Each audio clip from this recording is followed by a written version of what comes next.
Happy Friday, everyone. We are back with another episode of the Tech Behind FinTech. I am the host of the Tech Behind FinTech. My name is Nnamdi Osuagwu. We are about to jump into things. So let's do some housekeeping before we start. We are posting live from LinkedIn, Facebook, Twitch, YouTube, and we are also posting live from Instagram, our Instagram live feed. That's just through a remote channel. But if you're on Instagram live, hold up. Let me pin our website because you can post comments there. Can't post comments, but yeah, post your questions on our website because that's a direct YouTube feed there. Let me figure this out. Okay, I think I just pinned it. All right, I think the housekeeping is done. How's everyone doing today? That's what I want to know. It is Friday on the East Coast, and I think the weather is the best we've had in a while. So it should be a pretty exciting weekend. Let me hop into my comments. Once again, on all our other platforms except for Instagram, please post questions on our YouTube, Facebook, LinkedIn. On Instagram, we pin the website, and you should be able to stream live. You should be able to stream live. We are streaming live from the techbehindfintech.com. It's going to one of those from all those platforms, so you can get links there. All right, we got a couple of news items that we have to jump into. We organize it, and then we should have some fun, people. Hold up. Get rid of some stuff. All right, so, yep, let's start. All right, so the first article, we're going to jump into some fintech stuff. We're going to go into some crypto. We're going to go into some security. So on the fintech side, we see that some acquisitions, so we're going to talk about today. So the first acquisition, Goldman Sachs snapped up a recruitment robo-advisor, NextCapital. The Chicago-based NextCapital is a digital retirement advice provider that partners with U.S. financial institutions to deliver personalized retirement planning, as well as workplace retirement plans and individual retirement plans, IRAs. So the firm already works with, hold up, let's get some information here. So Goldman Sachs Chairman and CEO David Solomon says, this acquisition furthers our strategic objective of building compelling client solutions in the asset management and accelerating our investment in technology to serve the growing defined contribution market. The NextCapital platform will become part of the multi-asset solutions mass business of Goldman Sachs Asset Management, which is approximately $220 billion in assets under supervision. The NextCapital CEO, John Matterson, adds the deal allows his company to leverage the resources of a global financial services firm to continue to scale our platform and offer it to new third-party institutional clients and Goldman Sachs broader wealth management organization. So that's the first acquisition we're going to be talking about. And let's move on to the second one. We're talking about three today. All interesting stuff. Also, if you're out there on our YouTube or Facebook, post a comment for sure. Let me know that you're listening. Happy Friday. I see some people tune in on our Instagram. Definitely appreciate you guys. Let's move on. So second acquisition we're talking about today, digital banking solutions provider Alchemy buys data insight fintech Segmint for $135.5 million. So let's just get into it. Segmint applies machine learning to transactions data to help financial institutions better understand their account holders and automates messaging with incredible precision and personalization across multiple channels. Its algorithms are derived from the analysis of billions of transactions and draw on demographic, psychographic, and behavioral data points. So, yeah, Alchemy has acquired them. Alchemy intends to integrate Segmint's machine learning ML technology with its digital banking capabilities to allow financial institutions to leverage transaction data and improve customer relationships. Uh, the deal is expected to close in Q2 2022, and Alkami expects Segmint to contribute approximately $7 million worth of revenue over the year, with an annual recurring revenue in the range of 15 to 17 million. Segmint counts 147 financial institutions as customers, with approximately 15 million account holders between them. So very interesting. Alchemy says that the deal will expand its total addressable market by approximately 1 billion and open up new client opportunities. All right, let's get on. So that's the second acquisition, and the third one we want to talk about today. So Apple is acquiring a company called Credit Kudos. That is the third one for the day. So Credit Kudos leverages, back to the same theme, right? Machine learning to provide lenders an alternative to traditional credit scores, mining transaction and loan outcome data collected through UK's open banking framework. So I think, like last year, and so we were talking about UK's open banking framework. So basically, it was some laws put in place that banks have to open up their APIs. And then based on when they open up their APIs, right, application programmable interface, so that other firms and smaller companies can start leveraging that data. This is the outcome. So startups, since then, the market and startups have access to this data. They can do some very interesting things. So it looks like this Credit Kudos company, essentially, there's other factors besides, someone's credit score. And it looks like they mine transactions to get that. And Apple found that interesting, obviously, and they acquired it. Credit Kudos was launched in 2015 by Freddie Kelly and Matt Schofield. It held $5 million funding round in April 2020, led by Albion VC. Apple has slowly built out a financial services portfolio, launching the Apple Card in 2019 and making various overtures to introduce its own buy now, pay later services. So, this is like typical. Like what have we been seeing over time? A lot of traditional software companies are becoming fintechs in their own right, whether through acquisition or building internal products. I mean, we saw the same thing we talked about this actually with Facebook, WhatsApp Pay, they own WhatsApp and so forth. So just very, very interesting dynamic. What's going there? It's like what's a fintech now, right? It's like it's a lot of transactions, especially when you already have the ecosystem and you're building that, maximizing that within your platform. Walmart, right? A lot of banking services within that because they have the customer base. So now they're building certain financial tools. And we talked about that before in previous segments. All right. So those are the three acquisitions this week we're going to discuss. And let's move on. So what else is going on? So this is a massive breach. Okay, we have a comment. Oh no, we don't. I'm sorry. So hold up. This is what went on this week was the biggest cryptocurrency heist to date, for the sum of 625 million. So that's huge. It's a big number. So what happened? It's a company called Sky Mavis, and they're headquartered in Singapore. And they basically built this gaming ecosystem. So one of their products is Axie Infinity, which is a game universe filled with fascinating creatures. Players aim to battle, breed, collect, raise, and build kingdoms for their Axies. The universe has a player-owned economy where players can truly own, buy, sell, and trade resources they earn in the game through skilled gameplay. Another product they have is the Ronin blockchain. So a couple of things. So they say the Ronin network serves as a bridge between Axie Infinity and the Ethereum blockchain and is used to conduct transactions and transfer cryptocurrency in and out of the game. So yeah, the size of the theft makes it my bad. They said the size. I said the biggest because that's what I was reported. But they said the size of this theft makes it the second largest crypto heist to date.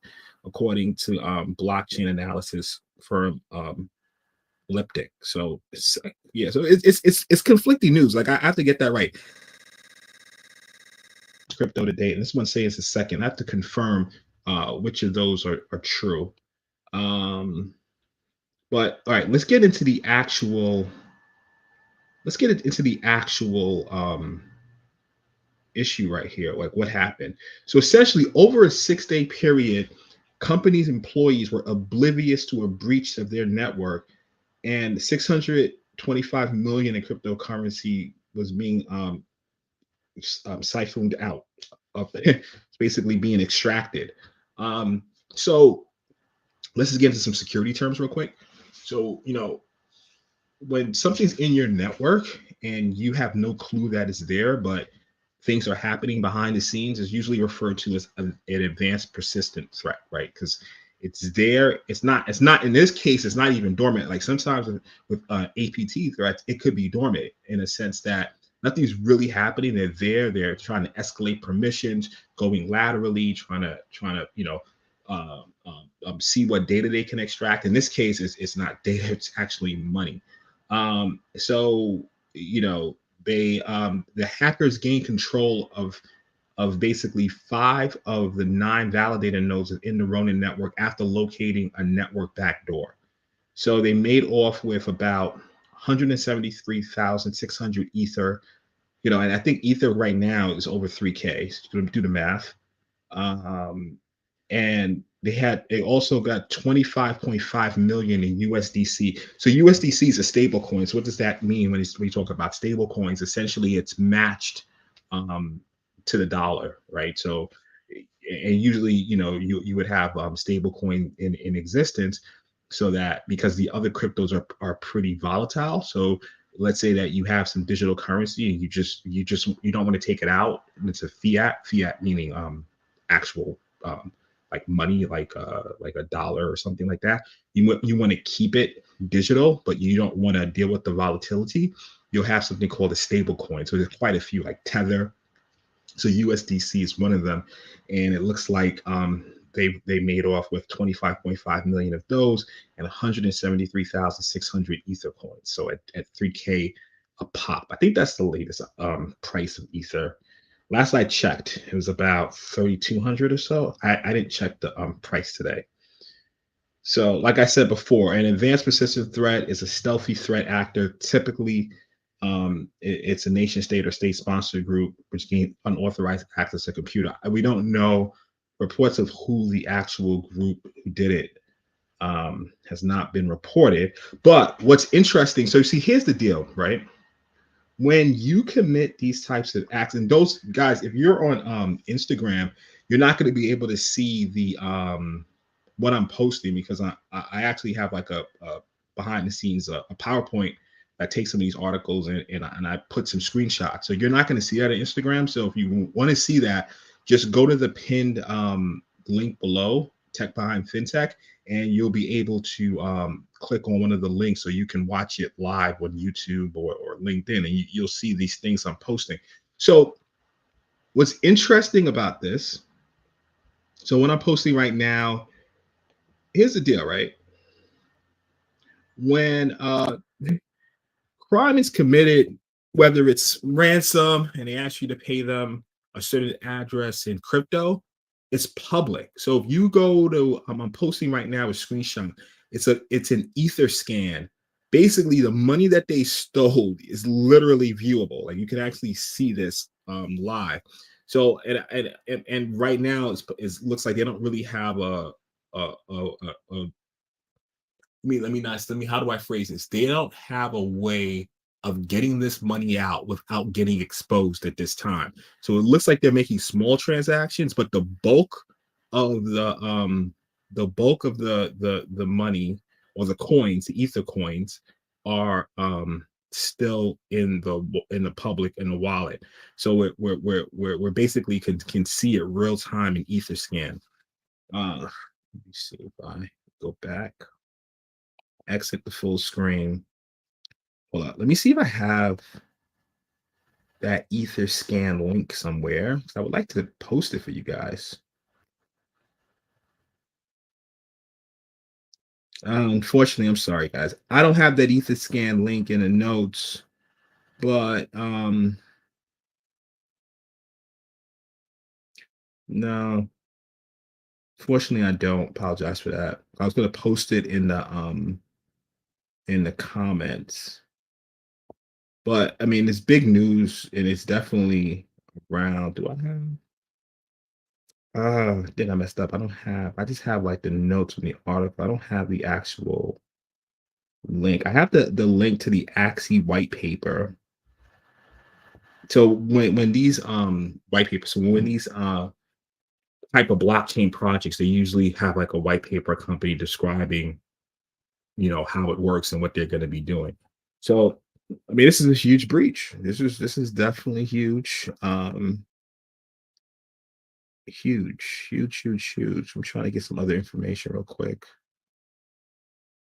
Yeah, that's what they say. The hacker's crypto wallet is available to view in Etherscan, and it shows that most of the funds haven't been moved since they were extracted from the Ronin network. But there's evidence the hacker is trying to move tiny amounts of crypto in several transactions, perhaps a way to figure out what avenue might be safe. Exactly what I just said. So,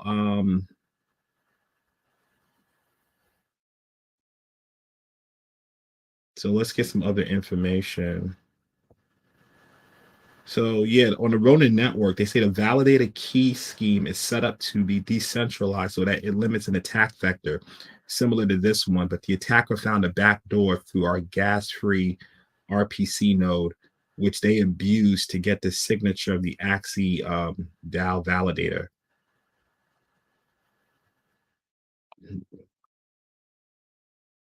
Another thing that's I found interesting, curiously, people who are tracking the stolen crypto have noticed some of it is traveling through traditional crypto exchanges, which is interesting because like if you stole this amount of crypto, you wouldn't want to put it through a traditional exchange. The move is highly unusual because traditional exchanges can theoretically freeze the funds and not allow the crypto to be cashed out. I don't know. Yeah, the people doing this, it seems like they did a sophisticated plot to get the amount of money out, but it doesn't seem like the attacker. I don't know. It was just I'm not going to call it luck, but or it doesn't seem like they knew they were going to get this amount of money, but it seems like they don't have a real thorough plan of how to finally get the funds. They say that more typically, hackers will use services like Tornado Cash, which is an Ethereum mixer that makes it hard to trace where the money originated. Hackers who nabbed 34 million in crypto from crypto.com back in January used Tornado Cash to launder their funds. Yeah, so these guys don't seem yeah, they don't really seem like they had a plan moving to actually not get caught. So it almost makes me believe that, you know, I don't know. I don't know if it's new. Yeah, I don't want to speculate, but that's pretty strange. Or they didn't really seem like, it's one of those things like they didn't think they were going to get this amount of money or coins in the range of 600 million plus, right? Because yeah, I always say that. It Yeah, I mean, to pull off a breach definitely takes some ingenuity, but what takes even more is not to get caught.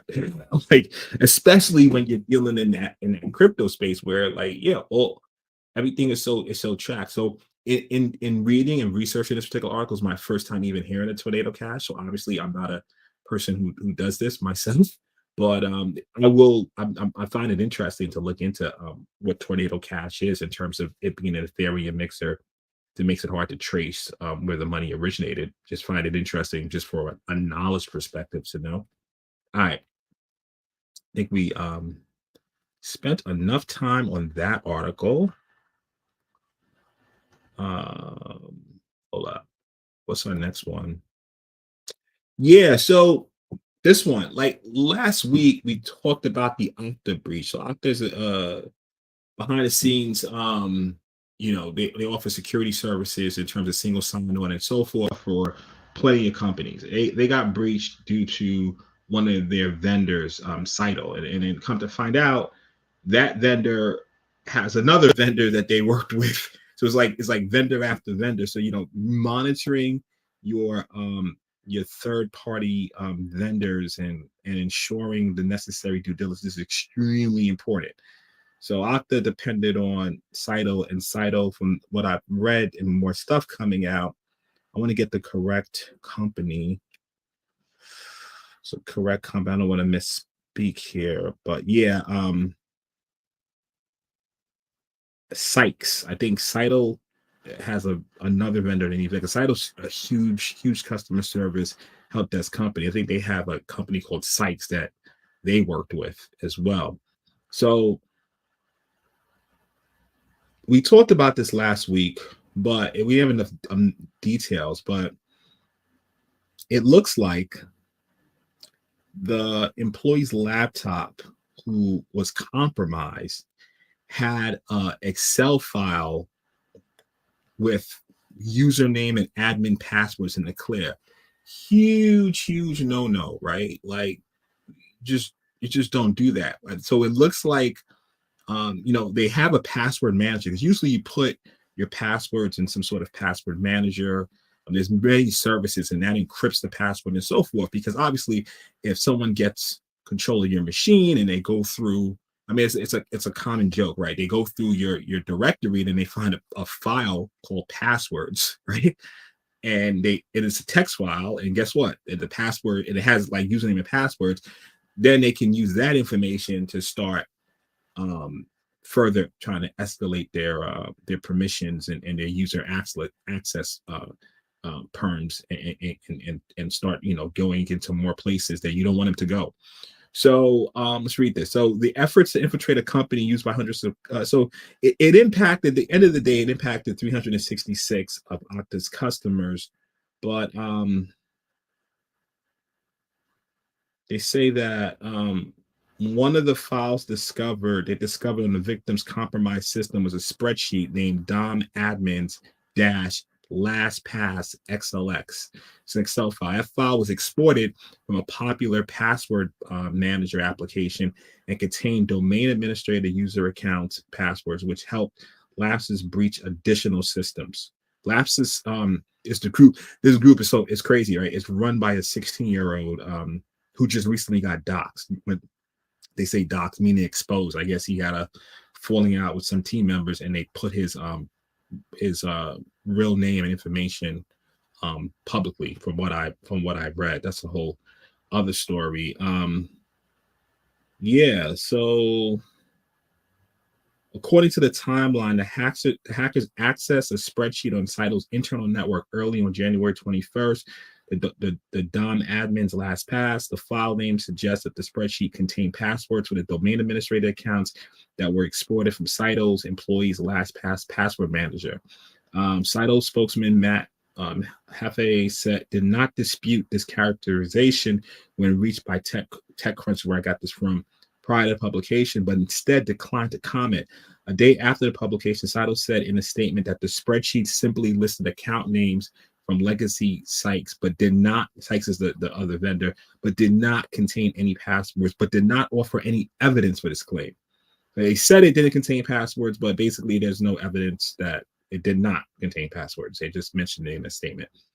About 5 hours later, hackers created a new Sykes user account and added the account to a user group called Tenant Administrators, which have broad access to the organization, likely to create a backdoor meaning a way they can another way out that they can get out and back and forth in your system without you even knowing. That's how sometimes these advanced persistent threats are carried out as well, because some sort of backdoor account to Cyto's network that the hackers could use if they were later discovered and locked out.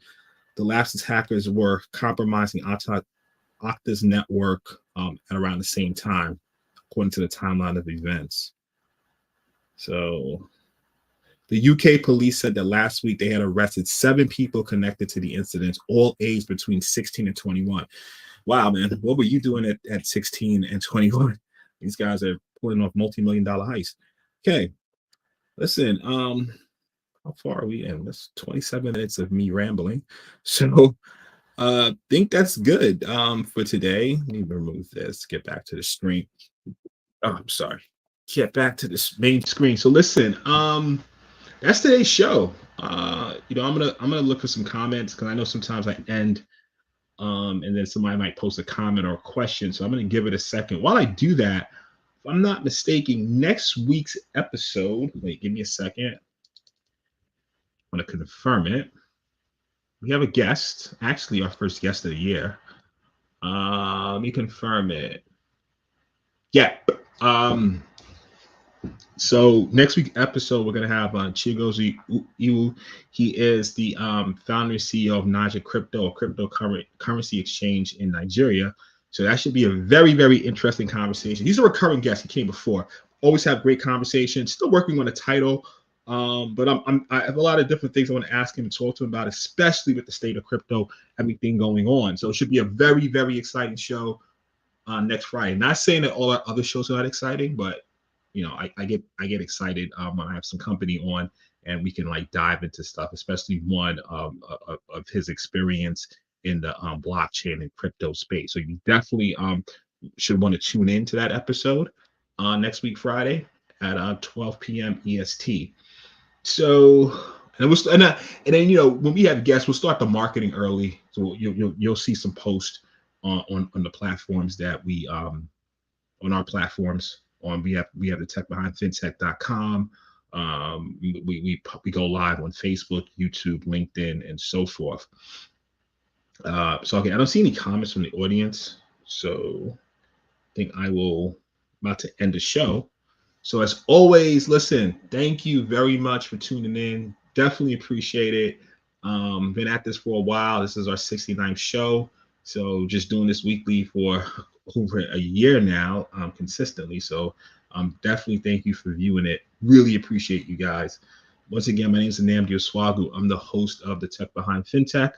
And you see us every week, Friday, 12 p.m. Well, I think because of daylight saving time is now EDT, but basically Eastern Standard Time is when our show premieres. It's live every week on Friday, unless otherwise stated, but Friday live. Okay, that is it for me for today. I wish everyone a happy weekend.